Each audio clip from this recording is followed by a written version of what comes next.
So, hello and welcome. My name is Steve Pugh. I do something called a growth strategy podcast where I introduce you to really interesting people that I think are either just worth knowing or they're really good for your business or career or just other generally good people and stories and stuff that we want to share. So, Ali, today, who I'm going to introduce you to, we met about a year ago, give or take, which we'll discuss. Really great lady. I'm going to let her discuss.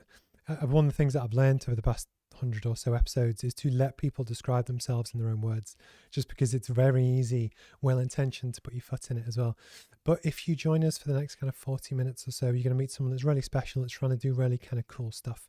She's a social media kind of expert, content creator. I noticed through looking through her Instagram or Facebook, I think you've got a few paid things as well, which is quite cool. I know people will be interested in. And yeah, it's just a really great person that we're going to kind of talk about. And we're going to talk about disability awareness and lots of really kind of cool stuff as well. So, Ali, everyone can now see you and hear you. Hello. How's your Monday been? It is really good actually. Despite all the bad weather, I'm having a great day. So, with what have you been up to? I was going to say this week, but so we haven't spoken for 2 months or so. Well, what have you been up to lately? Oh, quite a lot. I was up in London the week before last at Mansion House, which is a really incredible, beautiful place which was built for the mayor after the big fire that happened in London way back when. Beautiful building. So I was doing a speech then, which was really good. It was for the Snowdon Trust, which is an incredible charity that I received a scholarship from. Wow. And then more recently, today, I found out that the football team that I play for, we have officially won the league. So I'm in a great mood. That's because so I play basketball, and we have our last game of the season. I think generally sports seasons for winter sports end about now. So we've got training on Wednesday, and our last game of the season is Thursday. And if we win the league, and if we don't, well, who cares? But it's that balance. I always find it funny though, is because I used to be mega passionate about sport when I was younger, and I was first team captain at basketball and stuff at uni. And as well now, I just kind of play for fun. I don't really care if we win or lose, but I still appreciate anyone that is part of a kind of awkward, kind of awesome social football team type thing. So if you were to give a quick introduction to people that might not know who you are, can you give a quick kind of 60-second intro? Yeah, absolutely. So I have been a content creator and influencer predominantly on Instagram for the past 6 years and worked with over 100 incredible brands such as like Unilever, Sky, every fashion brand probably that you can think of, Gymshark, loads of cool brands. And then as well as that, during my career, I've been head of marketing for a company.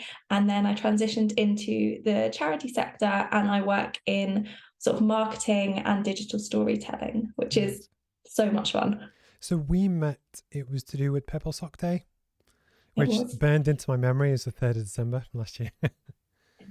And so with what I always like to do on the interviews is that it's great to go into the content bit to kind of talk about different areas of expertise. But one of the things that I love about kind of longer form content is for people to get to know you a little bit more and your backstory and that kind of thing. Because although you're a little bit younger than I am, when I was growing up, it was really hard to really figure out what jobs are out there, how they work and that kind of thing. But then likewise, people from different backgrounds, I've been doing a lot of customer research at the moment too, with the roadmap stuff. And one of the big things that people always are now looking for is mentorship, to really understand what routes could I take? What are people similar to me? What did they do? And like kind of related to that is that I know that when I was at school, I didn't really know what I wanted to do, that kind of thing. So I always like to go back and, find out a bit more about the person, what they like growing up, what they're like at school. But it's always with the aim that there might be people that are eight's a bit young, 15, 18, 21, 25, 55 now. They go, I quite like the sound of that, So where did you grow up? So I grew up, and I'm still there, just outside of Brighton, about half an hour from Brighton, along the southeast coast. No, cool. And then with, I'm guessing you went to school? I did indeed.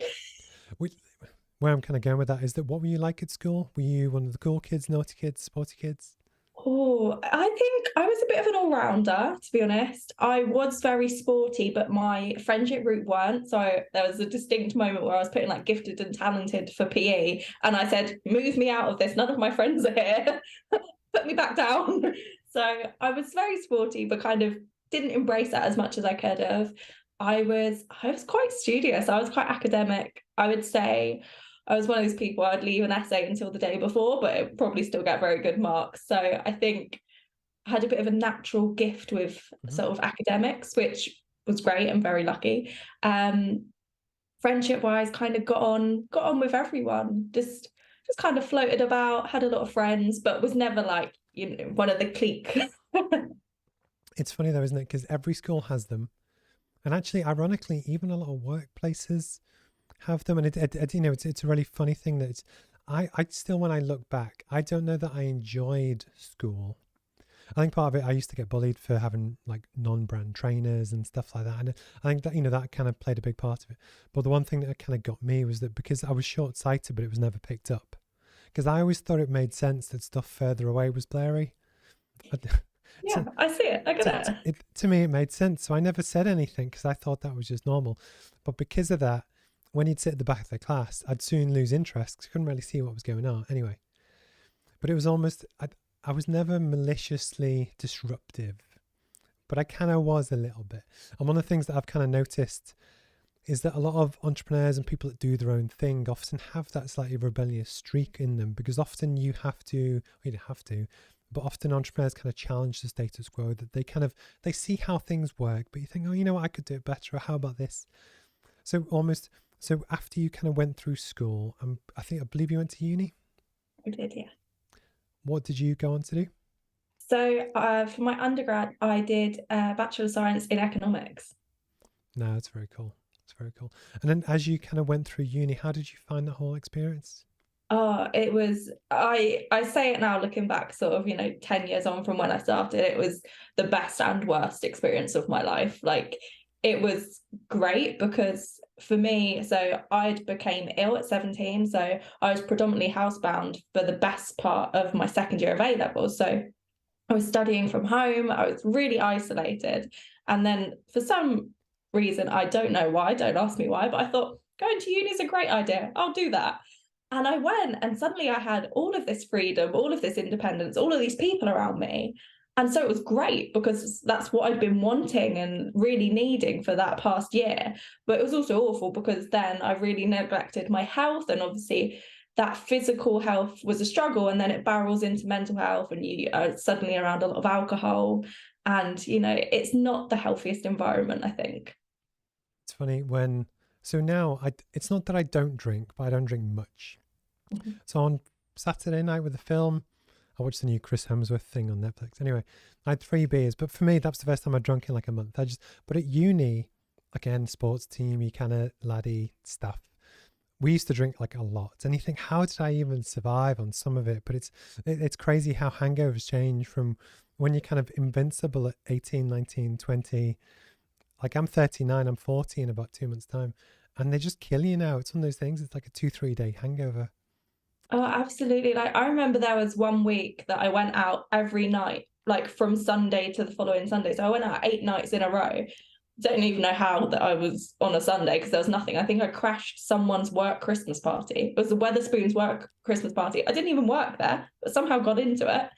And now, like, even the idea of just going out for dinner 8 nights in a row, let alone going out drinking, I'd be like, no, that's too much for me. But good fun. But what I always find quite funny is that so I've got my cousin's son, so I think technically my second cousin, who's gone to do engineering at Sheffield, so he's gone to exactly the same place I did 20 years ago. But the point is, for different people, I think uni performs a different function. So for instance, for some people it's academic and you need to learn and grow, which I kind of was me. But also it's a great environment to kind of find yourself and almost grow up and find out who you want to be in the world and get exposed to all these different cultures and people that, I grew up in Liverpool and actually the population was 99% white. And it was just, I only knew people from that, our hometown, and it was a really great experience for me just to kind of open my eyes to different people, different cultures, different languages. And it was because of that, I grew up a hell of a lot from the age of, 18 to say 24, because I did some extra stuff. But it was just, I think different people need different things, as where my second cousin Josh is like straight A student, aced everything. But maybe for him, it's the life experience. So it's going out 9 times. I know he doesn't like going out, But the point is, it's that life experience of just doing stuff, being away from home, being away from parents, being away from anything. I think it's quite important. You mentioned about how when you kind of got sick at 17, would you be happy to kind of talk about that? Because I know it's a theme that kind of runs through. Yeah, so when I was 17, I'd literally just turned 17 and I was really active at that point. Like I was always got kicking a ball around, and I had a job delivering leaflets over the summer. So I was really active. I think I can't tell you how many miles I was walking a day, but it was a lot because I had to hand out all these leaflets. And I then got a virus. And it was just like a sickness bug. And I thought, okay, great, not great, but I'll take a week and I'll be fine. And then I just never recovered from it. And, the first sort of few weeks, it was just that real heavy fatigue that you have after any sort of flu or sickness and stuff like that. And then it just didn't go away. And so the whole of the summer, I was just like, couldn't move. I felt like my body was just dunked in cement. Everything felt so heavy. I felt so nauseous. I felt so tired. And yeah, it sort of took 6 months to get diagnosed. And then I was diagnosed with ME, which is the equivalent of like chronic fatigue syndrome, fibromyalgia, which is chronic widespread pain. So although it had taken 6 months for that diagnosis, obviously it was great to have it, but unfortunately there wasn't really any treatment at that point, sort of 11 years ago. So like how, as a 17-year-old, did that start to like almost impact your life? How, because what I'm trying to do is almost just understand, if I can, like, what changed, what happened, just in terms of stuff that you were doing before that maybe was a bit harder, because obviously that's going to impact, I guess, your schoolwork, your social life, everything. Yeah, it completely changed my life almost, I would say overnight, but a period of a few weeks, I think it really changed it, especially then when it got to a point that I thought, I'm not getting better from this. You start to have those thoughts after a couple of weeks and you think something's really not right here. For me, so I was doing my second year of A-levels and I had to stop physically going to college because I just couldn't leave the house. I was so weak, like I struggled to lift a glass of water because it was so heavy, my muscles just couldn't do it.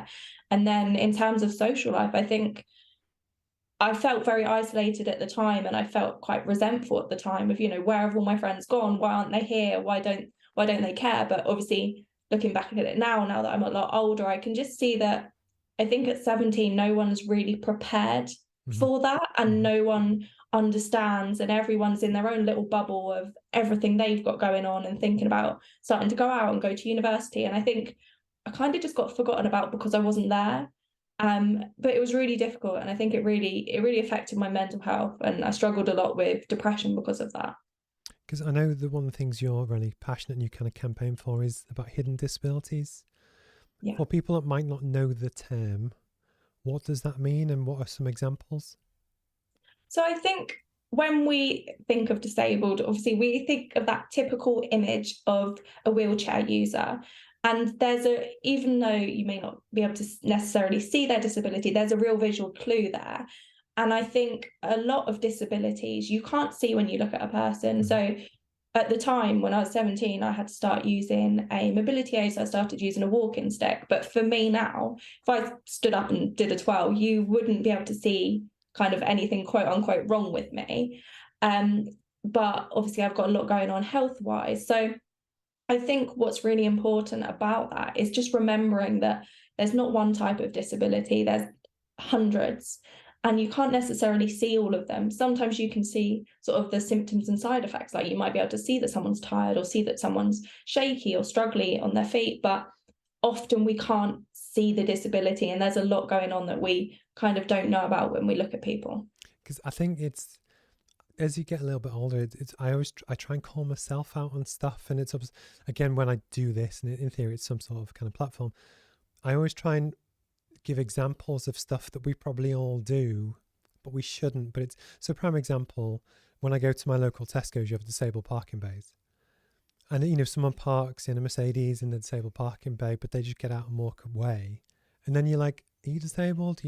And it's that kind of thing. But you are completely right that you don't know what's going on with someone, but it's very easy for anyone to judge. And I guess a lot of us do it, but I guess it's not kind of intentioned. So as you kind of finished uni, did you finish uni? I'm pretty sure you did. Yeah. Yeah, yeah. Yeah. So then what happened? What did talk us through your career? So I finished uni and I took the decision. I was like, I need to focus on my health. I need to get myself sorted out. I was in a really bad place mentally. And I was just like, I just need some time to work out what I wanted to do. So whilst I was at uni studying economics, I'd done a year's placement at Goldman Sachs Investment Bank, which was incredible and cool. like the dream for any one of those students. It was such a coveted position. But because of my health, I was like, I can't do this job. They want me there 7 a.m. till 7 at night. And that's just not feasible when you've got chronic fatigue. So I took a real look at what was important to me. And I just thought, focus on your health. So I started sort of looking after myself, looking more into nutrition, and started doing a little bit of exercise. And I found that because my sole focus was my health, which meant that then I was eating right, I was getting the right amount of sleep, I had a little bit more energy, and I was able to invest that energy into myself and into building my health up. And for me, I found that the gym helped a lot of things. It doesn't for everyone. There's a real caveat. It doesn't for everyone, particularly when you're trying to work and do other things. But for me, I found that I invested into it and I got a lot back from it. So that actually led me to starting to do courses to be a personal trainer. And I was like, that's what I want to do. I want to coach people who've been in this position. So I started doing my PT qualifications, and then I started doing them and it was going great. And then I had a really bad ankle sprain. So then I couldn't do my practical exams, which was obviously a bit of a nightmare. But I'd started during this time sort of documenting my journey on Instagram, and I was starting to build a little bit of a following, and I really enjoyed that. So I then started working with a sportswear company, helping them do their social media, whilst also building my own. And then that evolved and got me to a place where I started doing paid partnerships on my Instagram. I grew quite a following. It was going great. I then got a role for an oral care company, working in their social media, and ended up being promoted to the head of marketing. My career is wild, by the way, this is quite a story.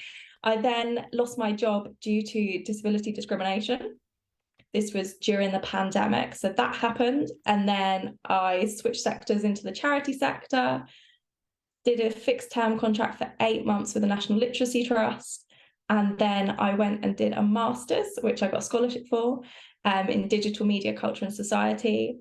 Came out, went back to freelancing, met you for Purple Sock Day, did some work with Parallel, and now I'm kind of here. Because I must admit, what I find almost fascinating is that I do want to dig into the whole influencer thing, because it's what I find fascinating is that if you asked, I don't want to generalize. Ironically, on Friday, I'm doing a careers day at a local sixth form. So people 16 to 18 come in and talk to different people. I'm going to talk about the roadmap stuff and businesses and whatever. But if you asked a sphere of younger people, influencer is now a career that wasn't, I don't know, 10, 20 years ago. And what I'm always interested in is that at what point how did you get into it? So did you actually approach a brand and say, look, I have this platform, I do this, would you want to do something together where I can promote your products, but actually I believe in them, I use them, and then actually if you pay me X, I will do this and 10 posts a month? Like, I'm just, because there'll be so many people that are really interested and actually they would love to do the same. Yeah, absolutely. So when I started out, as I was growing my following, I started to get invited to events. Obviously, this is way pre-COVID. So I started to get invited to events. And then because of that, there was like this little network of girls who are also influencers in Brighton who had that similar following. So that was really nice. So then we would start to talk about everything like that. How do you get paid campaigns? Are you getting them? There was a lot of gifting at the time, so a lot of brands would reach out and offer you sort of a gift, which was great, but also doesn't pay the bills.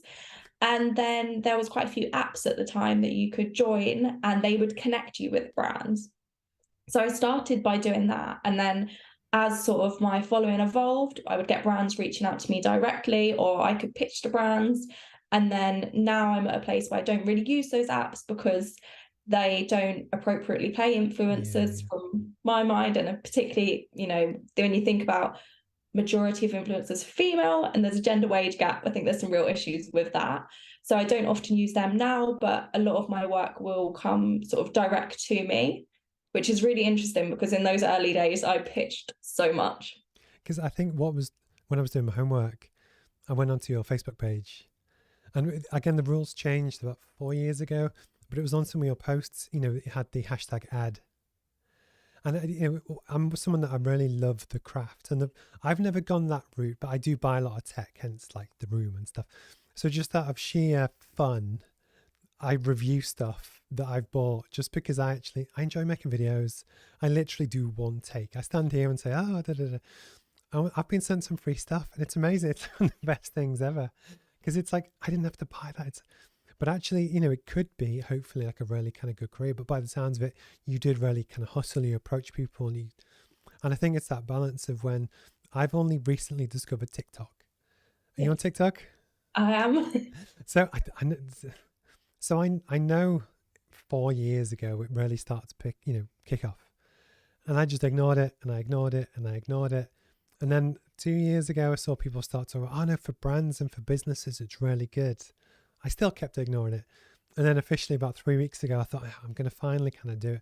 But one of the things that I really struggled with was it's the different forms of content. Does that make sense? So for this interview, it might be like 50 minutes. So that's one long piece of content.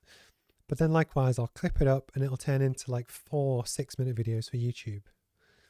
But then I thought, well, actually, but for TikTok, I've watched people use the app, and it's literally...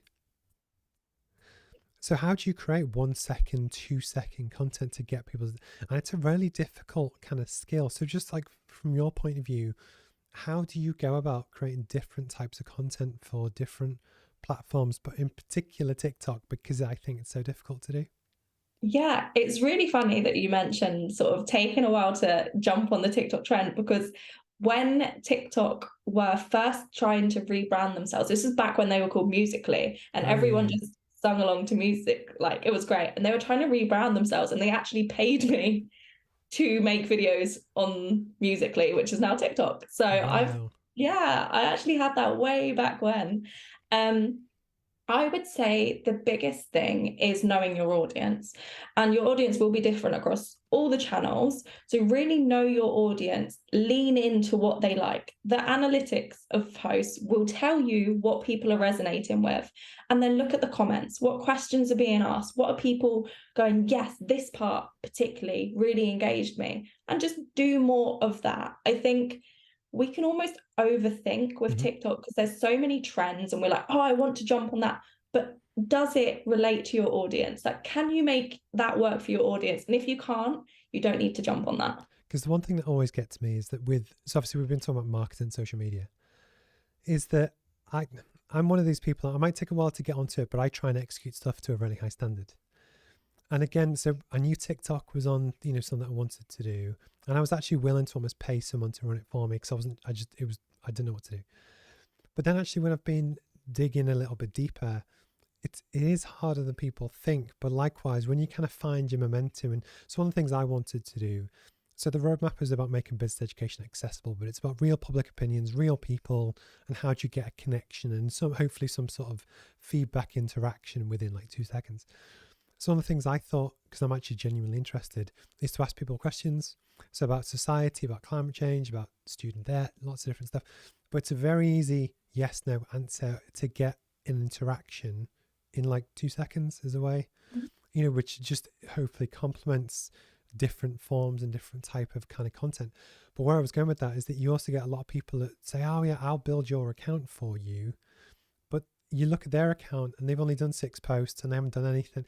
And so my point being that I really respect anyone that does a platform and keeps doing it and is actually good at it, as opposed to, you get so many people now that promise to sell a dream but almost kind of don't walk it through. So almost one of the big things that we've mentioned about was almost hidden disabilities, that kind of thing. Why is that important to you? I know we kind of touched on it before, but it's that balance of where are there communities out there that don't feel heard? I really want to understand and almost shine a light on it, just because, it's something that I want to almost support more, just as a mission-led kind of organization. Yeah, absolutely. I think for me, obviously, with my experience, I went from being a very active participant in my own life to almost watching it go past by the sidelines.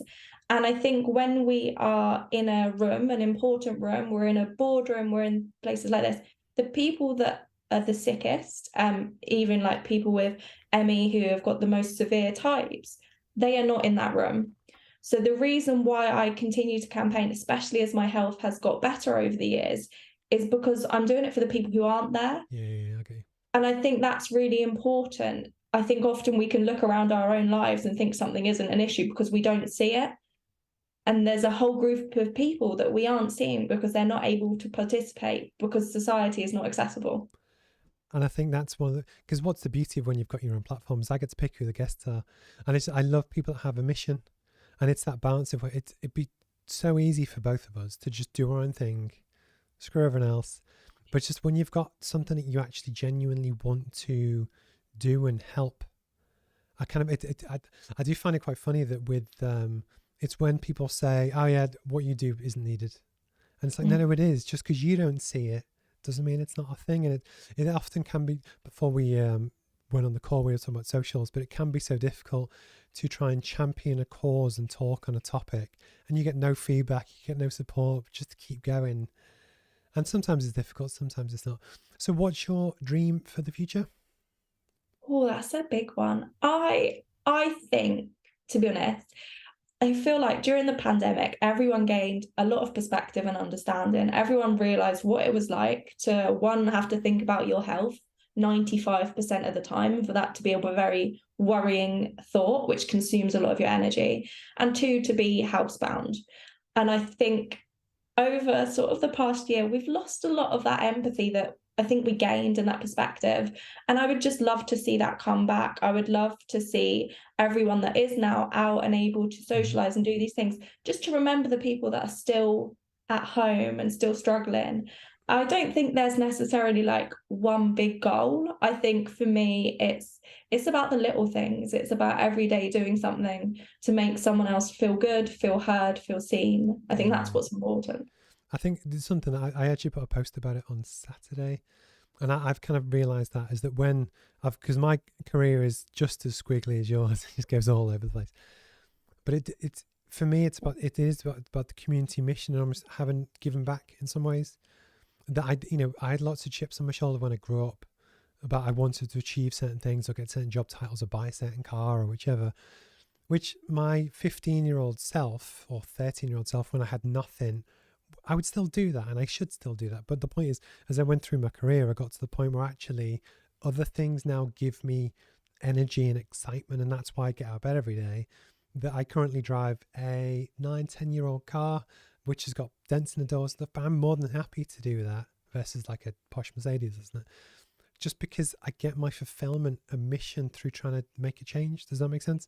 And what really kind of comes across is almost the fact that it sounds like you have yours and you have your cause that you want to champion.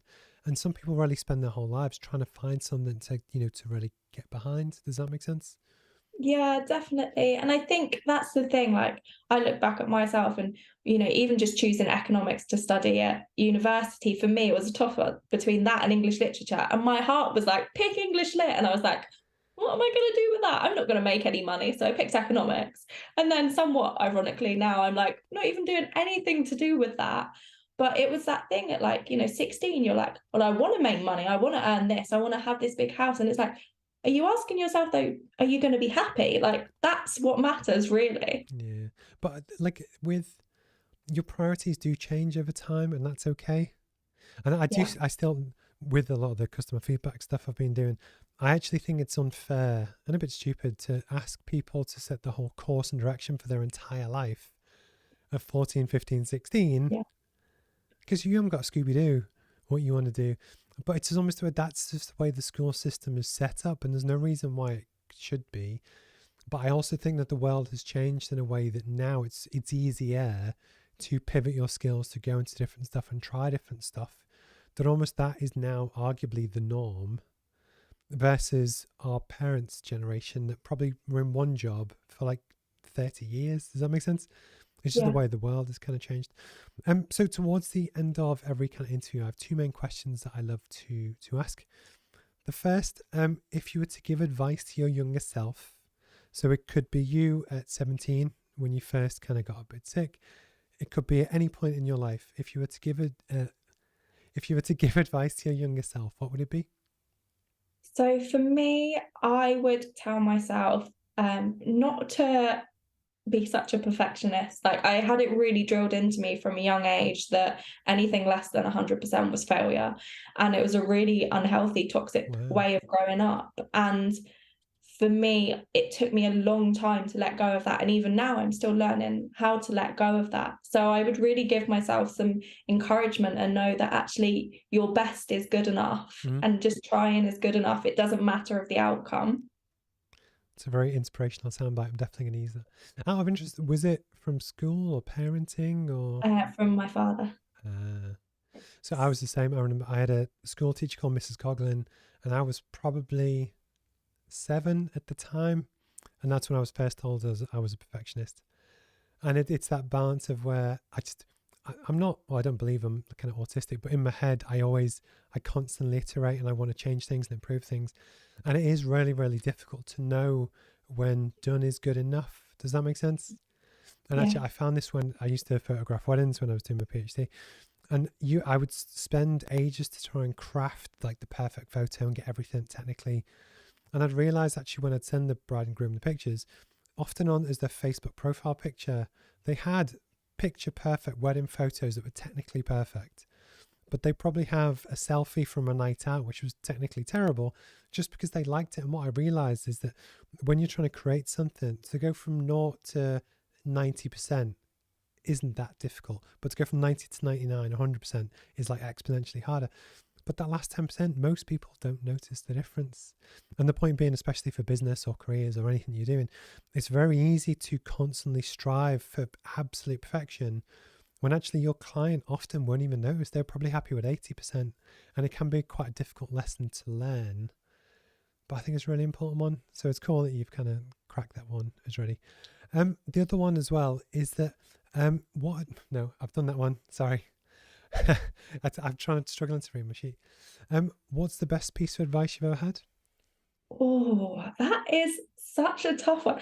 I think, to be honest, I don't think I get given a lot of advice, maybe because I'm quite headstrong. And I often, when I do share my problems, I often come with like a preset, almost like, here are the 3 paths I could take. Which do you think I should have? I like present my problems with a full blown presentation, and I've thought of every scenario. So I'm quite an overthinker.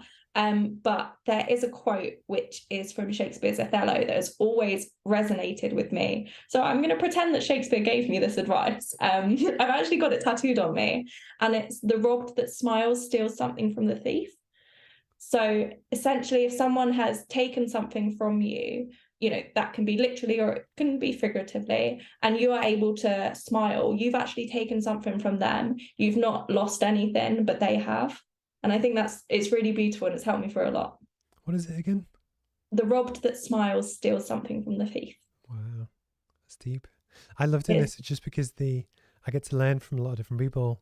But I think people again underestimate that you can have mentors and inspirational people that influence you that was 700 years ago. People always, I personally don't have any in-person mentors, but I do take inspiration from, just people I see around or books or, that kind of thing. And I think it's really important that people, almost, I guess, find whatever works for you. But the thing that always kind of blows my mind as well is that I think a lot of people assume that people 700 years ago or 1,000 years ago or 10,000 years ago weren't smart, and they were as smart as we are now. They just didn't have thousands of years of learnings to build upon. But occasionally stuff kind of comes through, and I've been reading a lot of the different philosophers and that kind of thing, and actually humans are really clever in a lot of different ways, and it's just how can you tap into that and almost use it for, I guess, good, and to try and help do things better, bigger, that kind of thing. Is there anything you would like to talk about or plug before we go? Oh, plug. I will plug my LinkedIn. I've been neglecting it a little bit because I've been so busy, but I am working on it and have got some really cool post ideas which are coming up, which are going to hopefully blow some minds about, particularly about expectations of working and what it's like to be working as someone sort of with chronic illnesses. Cool. So I guess I will tag you in the post so people can find you that way. I was trying to think through all of the different things that can kind of work. And then where can people follow you on the other socials? I'm on everything at Ali Hemsley. Does that include TikTok? I will give you an extra It, follow. does include TikTok. I've also got a secret TikTok account, but we won't be sharing that. No, cool. Well, thank you. Honestly, thank you for your time today. What I love to do is, I use these to get inspiration and learn from different people. That when you look at we both have the ability to craft our jobs and do more of the stuff that we enjoy doing. And I genuinely do enjoy talking to people. But the thing that kind of gets me as well is that when I always try and take an honest approach to the interview, so I ask what's actually on my mind and that kind of thing.